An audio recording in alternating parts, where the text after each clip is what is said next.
Olá pessoal, sejam bem-vindos a mais um vídeo da Fluir Investimentos, as suas finanças em dia.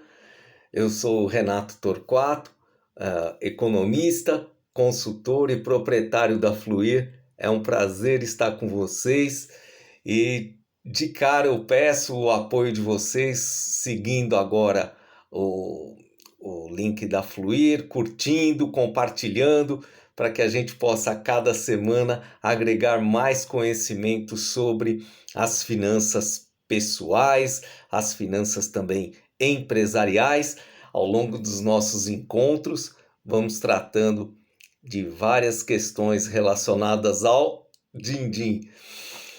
O tema desta primeira semana de 2022, que nós deixamos aí para trabalhar com vocês, está exatamente na questão da procrastinação referente ao cuidado com as finanças. E passada essa primeira semana, depois que as pessoas passaram por aquele período de festas, Natal, Ano Novo, em que nós fazemos os planejamentos para o próximo ano, baixamos aplicativos, criamos as metas, compramos as agendas novas. Fica a questão, em que ponto ficou a relação da questão financeira sobre os seus planos com o dinheiro para o ano de 2022. Passada essa etapa que você fez os planos, entra a segunda questão. O que foi feito nesta primeira semana?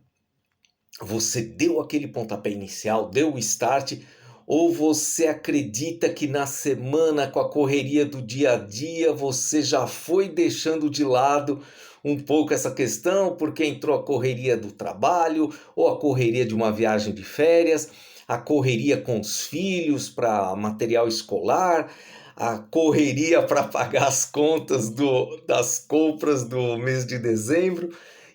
Como que ficou a questão do seu planejamento financeiro?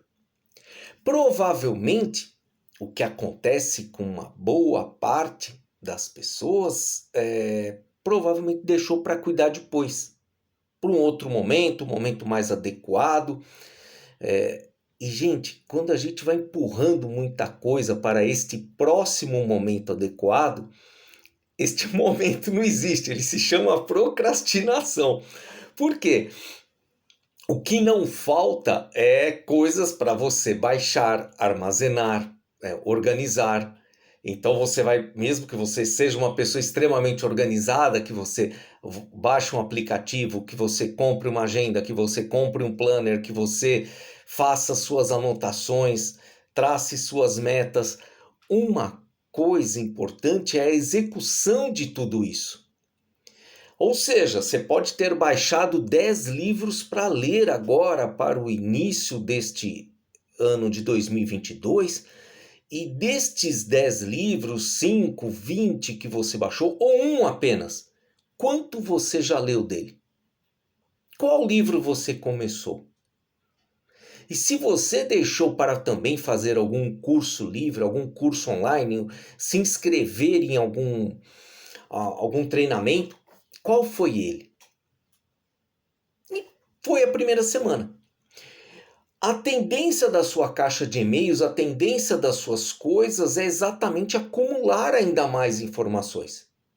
Ou seja, mesmo que você organize os seus e-mails em pastas, e nestas pastas tenham coisas para você ler, você vai perceber o seguinte: nesta semana surgirão muito mais e-mails, surgirão muito mais informações, e vai chegar uma hora que você está vivendo aquela infodemia, ou seja, você está com um acúmulo de informações e que você não está conseguindo dar conta, nem priorizar, nem organizar, nem saber ao certo por onde começar.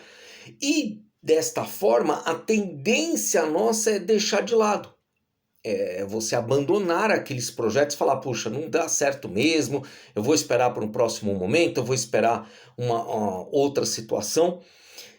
E essa situação não irá surgir, porque você terá que fazer suas coisas com os recursos, os limites, os espaços que você tem hoje. Lidando com as suas situações como elas estão, como elas se encontram. Então, eu sempre dou a dica que esse negócio de você fazer planejamento em férias, em período de férias, em período que você está viajando, que você está ocioso, é muito perigoso. Porque você está fazendo aquele planejamento, aqueles seus projetos, num contexto que ele não é a sua realidade do dia a dia, do trabalho, das demandas pessoais, profissionais. Ele não está naquele contexto.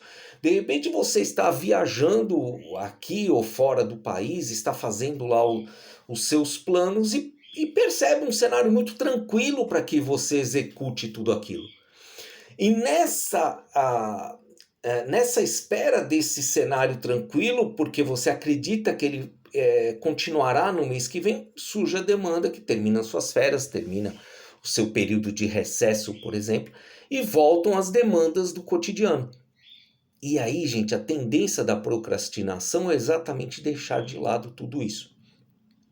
E eu falo muito da questão agora da gente tratar da procrastinação na parte financeira, principalmente em um período que nós gastamos mais que o habitual, que é o período de dezembro.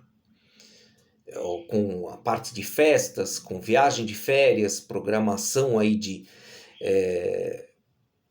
cursos ou eventos que você irá participar, você tem um aumento dos seus gastos pessoais. E este é o melhor momento para você encarar a questão financeira e fazer a sua organização. E eu trouxe aqui 4 dicas para você encarar essa procrastinação de frente, procurar vencê-la e exatamente transformar essa realidade financeira, transformar a forma como a qual você lida com o assunto dinheiro.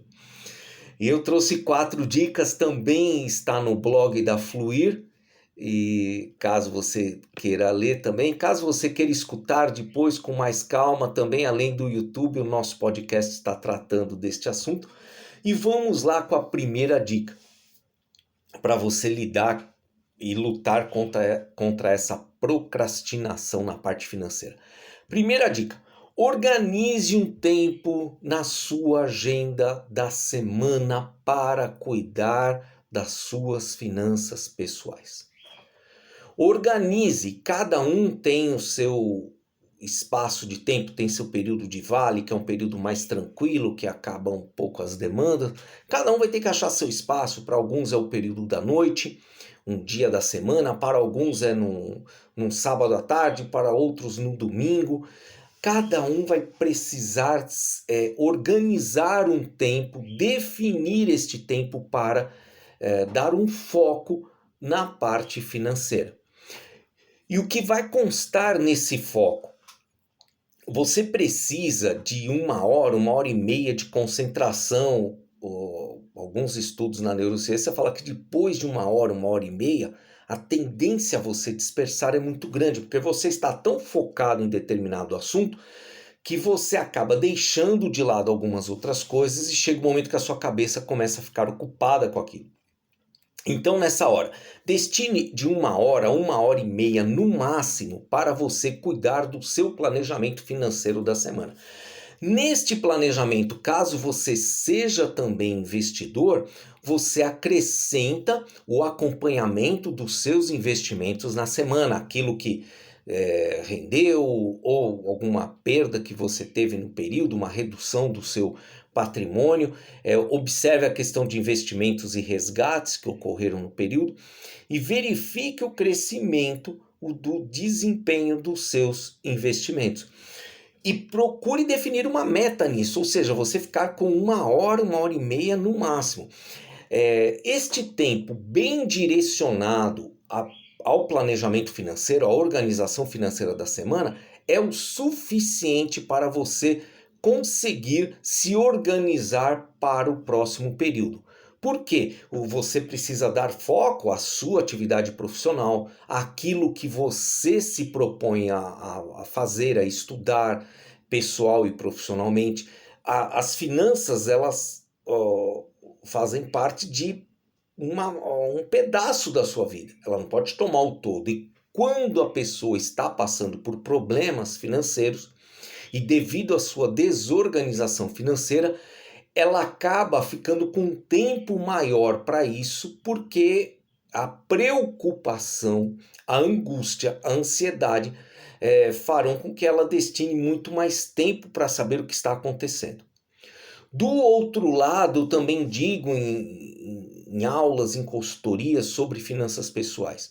Quando você está trabalhando numa empresa também, lá não é para você cuidar dos seus investimentos pessoais. Você não vai usar a estrutura da empresa, os recursos da empresa, o tempo da empresa para ficar cuidando das suas coisas. Então, essa parte de você ficar todo dia da semana olhando seu planejamento financeiro, seus investimentos, está errado. Você precisa dar foco naquilo que você se propôs a fazer pessoal e profissionalmente. E deixe que as suas decisões que você tomou ponderadas na parte financeira, elas tenham a questão do tempo a favor para trabalhar isso para você.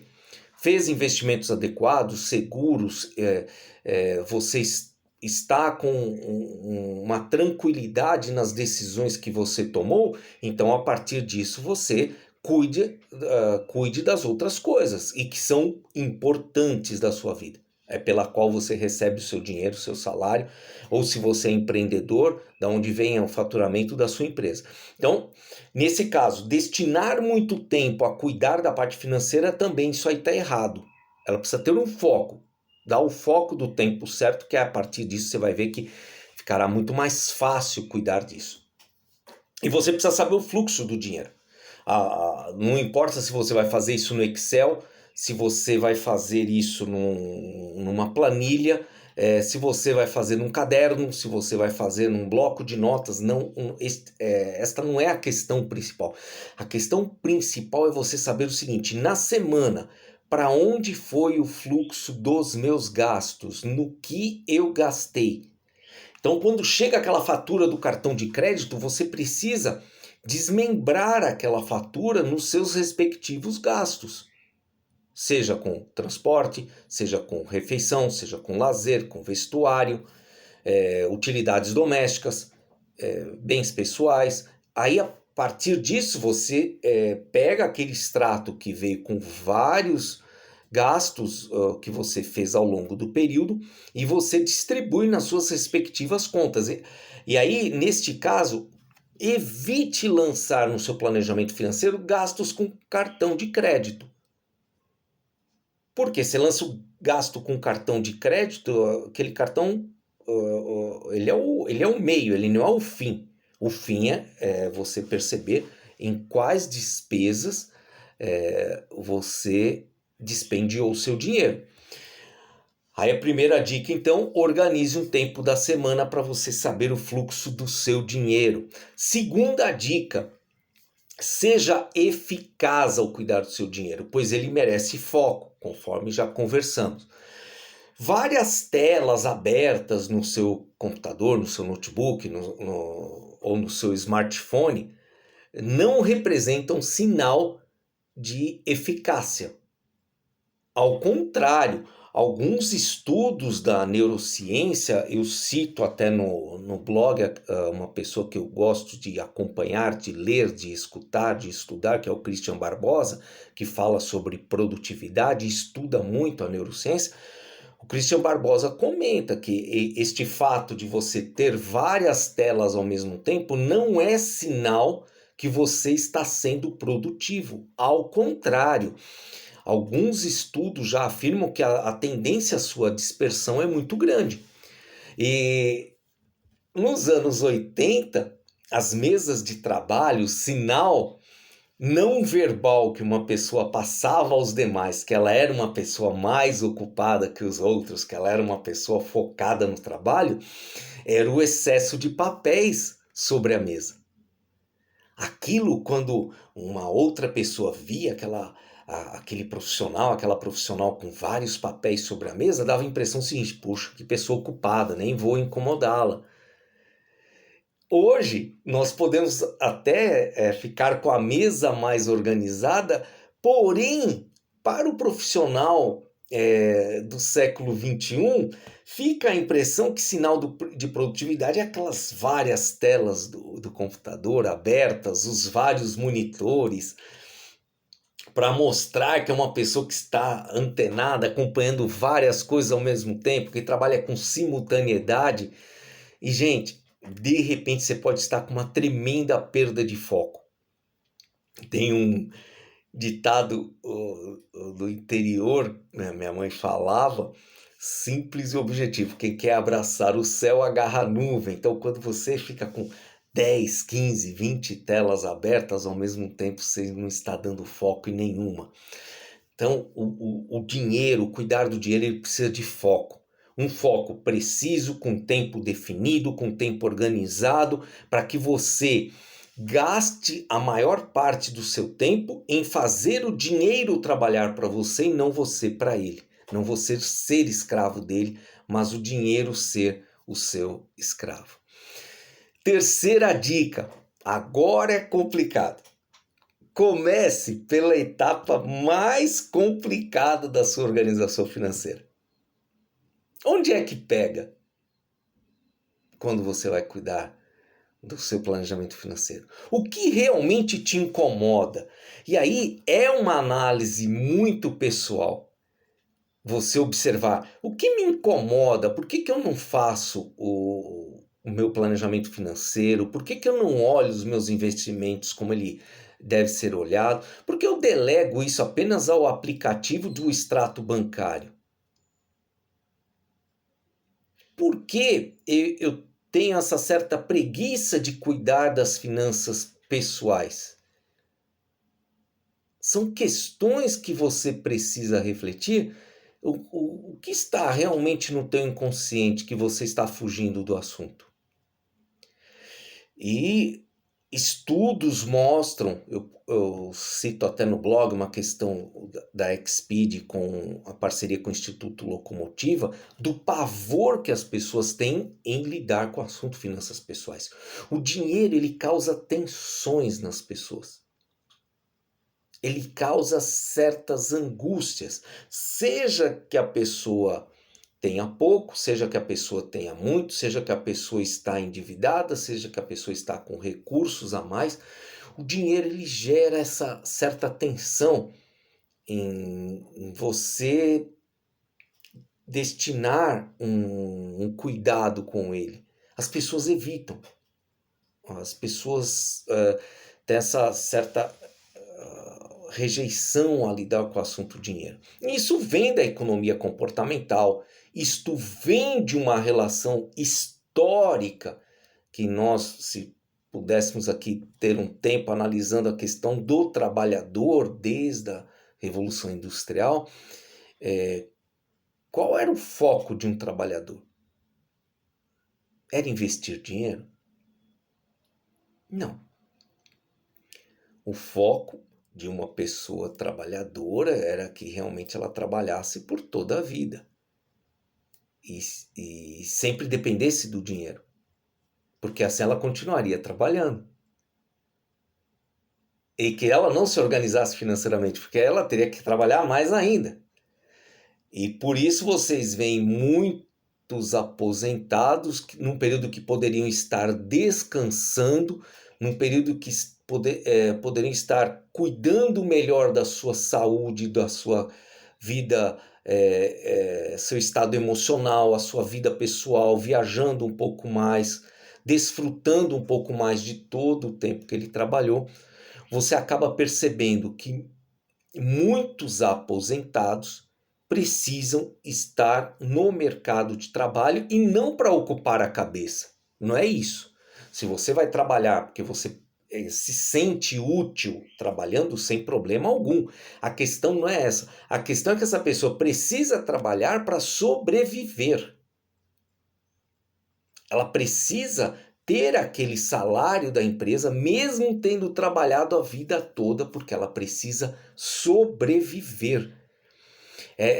E nisso, a mente do trabalhador foi ocupada por muitos anos dessa forma. E quando nós vemos a questão de educação financeira, de liberdade financeira, de finanças pessoais, nós podemos colocar como tempo disso apenas o século XXI.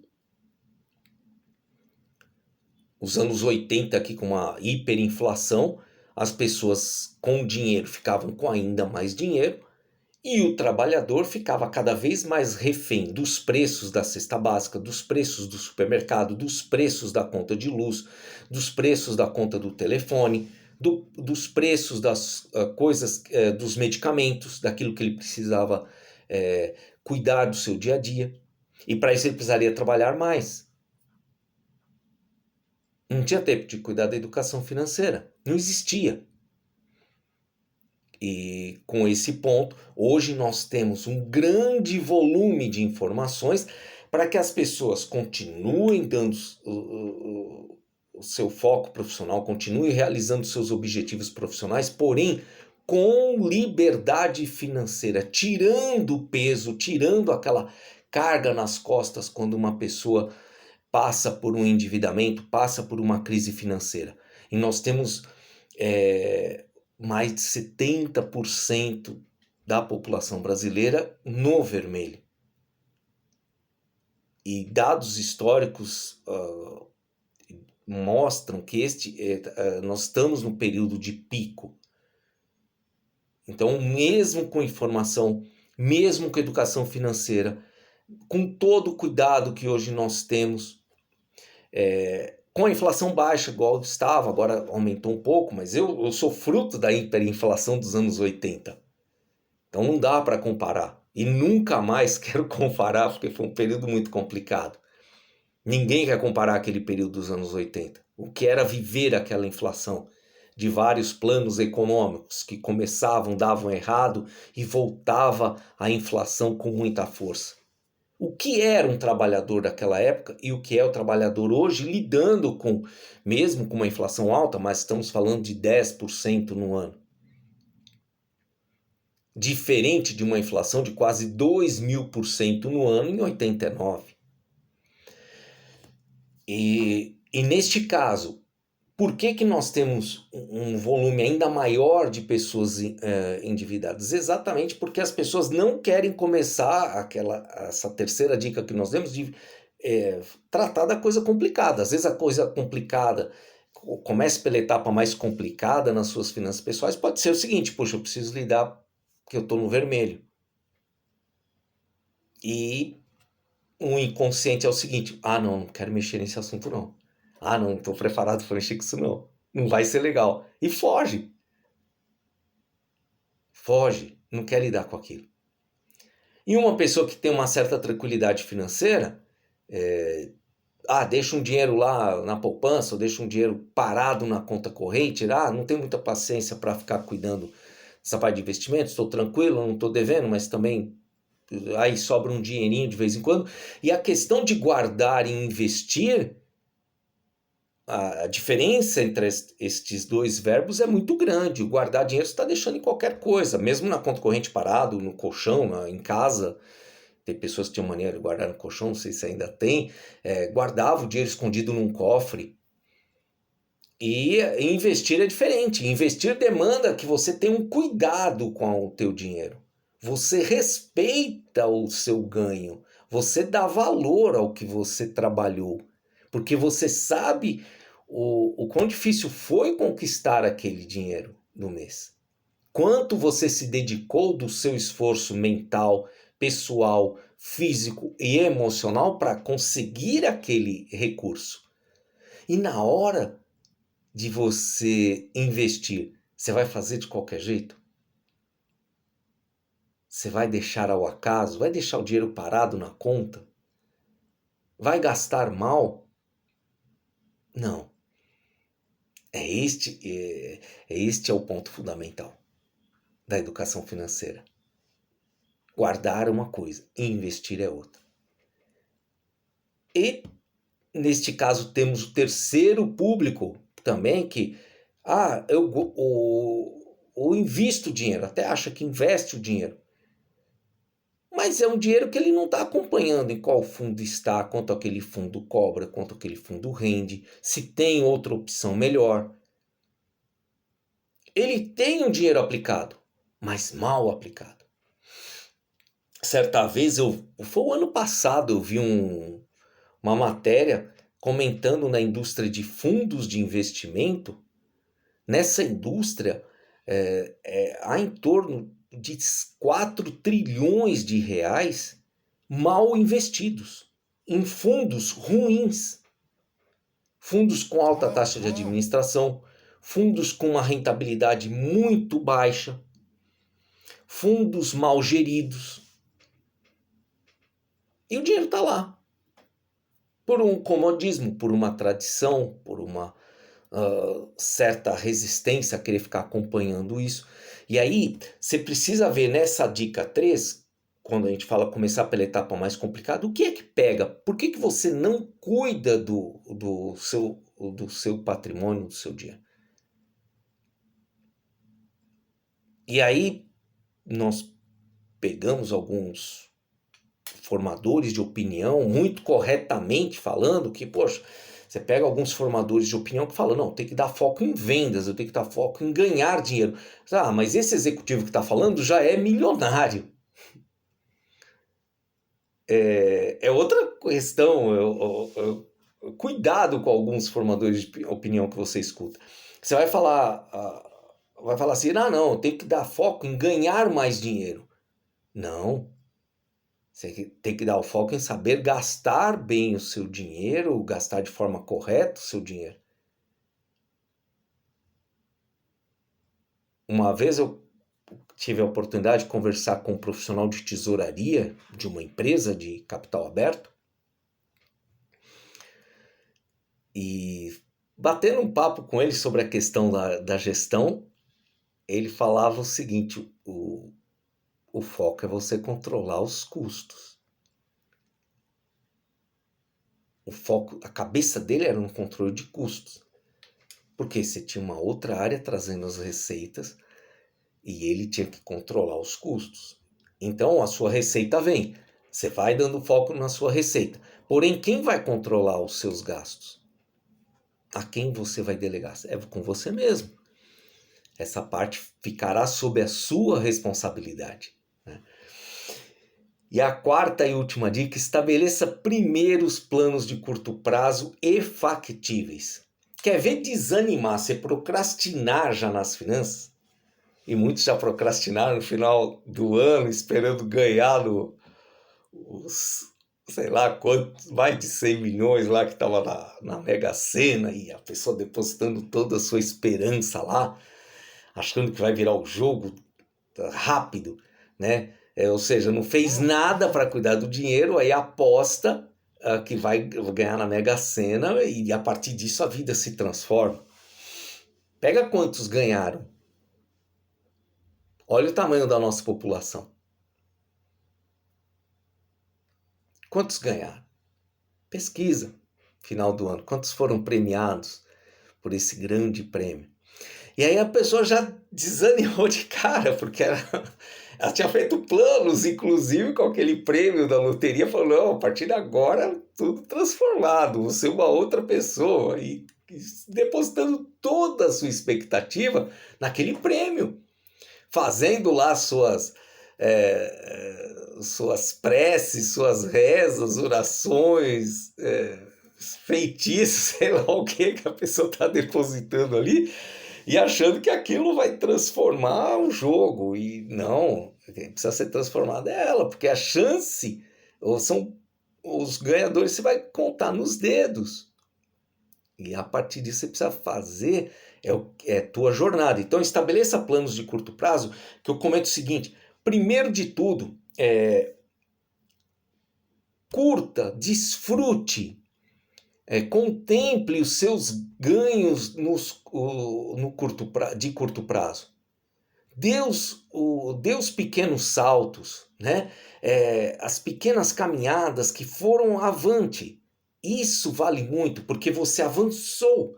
Você não está mais naquele estado original, você já deu uma caminhada adiante. Então, estabeleça planos de curto prazo. Depois você vai ampliando e que sejam factíveis. Não adianta você estabelecer um plano de curto prazo que você fala assim, não, eu estou saindo de endividamento, quero virar milionário. Mas esse processo não é dessa forma. A tua tendência a abandonar, a procrastinar isso é muito grande. Porque você colocou um desafio que ele está tão distante da sua realidade, e aí, devido a essa distância, você já desiste. E por que não você colocar algo mais factível dentro da sua realidade? Olha, se no mês passado eu gastei tanto de juros com banco, com cartões de crédito, não sei o quê, este mês eu vou fazer um esforço para reduzir o meu gasto com juros. Pronto, você já deu um primeiro passo. Olha, eu quero investir no mercado financeiro, eu quero investir em ações, eu quero investir em fundos, quero investir em criptomoedas, tal. Mas antes, você fez a sua reserva de emergência? Começou pelos investimentos com liquidez diária, que primeiro, gente, você precisa se proteger no seu dia a dia. Você precisa fazer uma reservinha financeira do seu ganho diário. Porque deu algo errado, o teu dinheiro está lá. Deu uma urgência, o teu dinheiro está lá. Mas você precisa firmar primeiro esta etapa.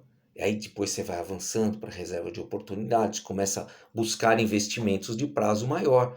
Isso vem com disciplina, organização financeira, foco, cuidado com as suas finanças, cuidado com os seus gastos, empenho, estudo, conversas, pesquisas. Você vai formar uma estrutura que seja adequada para as suas decisões.